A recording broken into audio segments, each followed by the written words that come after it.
பனைமரம் தமிழகத்தின் மாநில மரம். தமிழகத்தின் அறிவு சிந்தனையை பல நூறு ஆண்டுகள் சுமந்து வந்த ஒரு தேவ விருட்சம்தான் பனைமரம். ஒரு பனை ஓலை 400 ஆண்டுகள் நிலைப்புத்தன்மை கொண்டது. ஒரு மனிதன் எவ்வாறு பிறருக்கு உதவியாய் இருக்க வேண்டும் என்றால் பனையை உதாரணமாக கூறலாம். அதனால்தான் வள்ளுவன் தினைத்துணை நன்றி செய்யினும் பனைத்துணையாய் கொள்வர் பயன் தெரிவார் என்கிறார். மின்சாரம் இல்லாத காலத்தில் விசிறியாய் பயன்பட்டது வெக்கையை போக்க. வெயிலையும் மழையையும் தடுக்கும் கூரையாய் பயன்பட்டது. இதன் சல்லிவேர் அமைப்பு மண் சரிவை தடுத்து மண்வளத்தை காத்தது.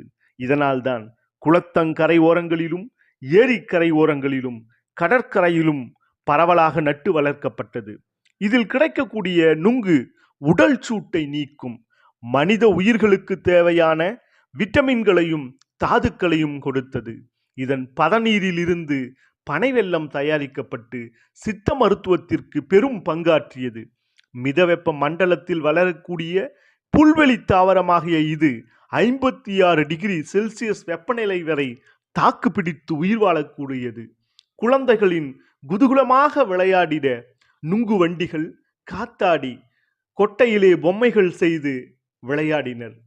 பல்சார் உயிரினங்கள் அடைக்காக்கப்பட்டு வாழ மிக பெரும் துணையாக பனைமரம் விளங்குகிறது. இதை ஒரு உயிர்வேலி என்று கூறலாம்.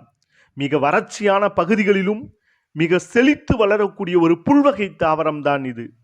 திருமணமான பெண்களுக்கு பனை ஓலை பெட்டிகளை தான் சீதனமாக கொடுத்து அனுப்பினர்.